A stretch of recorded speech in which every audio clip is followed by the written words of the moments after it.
دووبارە سڵاو ویلایەتی سێمان ئەوڕۆکە باسی واشنگتن دەکەین.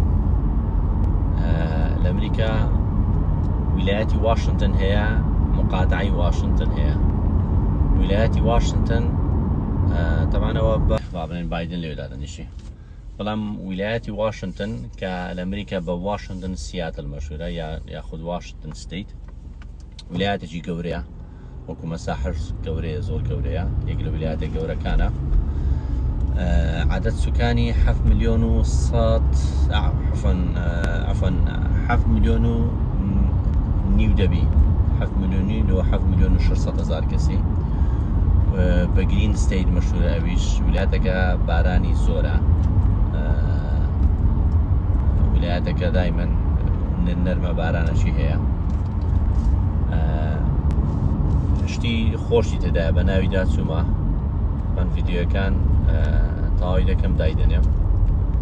ئێستا خەریتەکەی دادنێم کە کەوتیتە خۆر ئاوای ئەمریکا، حدودی هەیە لەگەڵ کەنەدا، لە بنەوەش لە تەنیشتی ئایداهۆیە. لەگومان سیاتل ویلایەتێکی دیموکراتە، لە 40 ساڵی یەکەم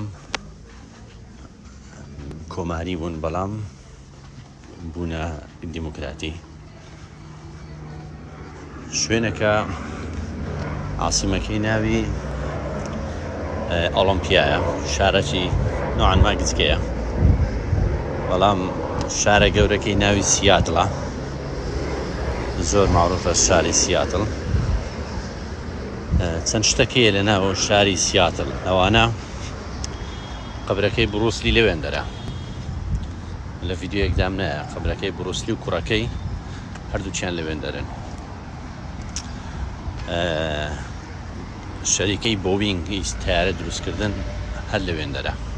تەمام ویلایەتەکە دەوڵەمەندە، شەریکەی بۆوینگیش لەوێن دەرە، هەروەها شەریکەی دروستکردنی باخیراتیش هەر لەوێن دەرە.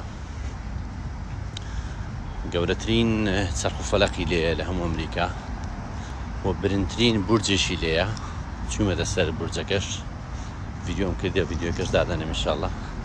ئەویش گەورەترین بورج، بەرزترین بورجی لێیە با بڵێن. لەگەڵەوەشدا لە ناو داونتاونەکەی دیوارەکەیە، زۆر عەجیبە، خەڵک دەچی ڕەسمی لەگەر دەگری، بەس بنیشتە، خەڵک بنیشتی خواردێ و بنیشتەکەی بە دیواری دادا، یعنی بوویتە تەقریبەن 56 مەتر ئەو لە هەمووی بنیشتە، خەڵک بەس بۆ ڕەسمگرتن دەستەوێن دەرێ. زۆر جوانە. ئەو ویلایەتە زۆرترین سێوی لێ بەرهەم دێتن لە هەموو ئەمریکا، سێو. دووەم شوێنیشە لە بۆ بەرهەمێنانی عێراق. خەریتەکەم دانایە، ویلایەتەکە لەگەڵ ڕسمم دانایە لەو شوێنە، ویلایەتە سوێ خۆشە.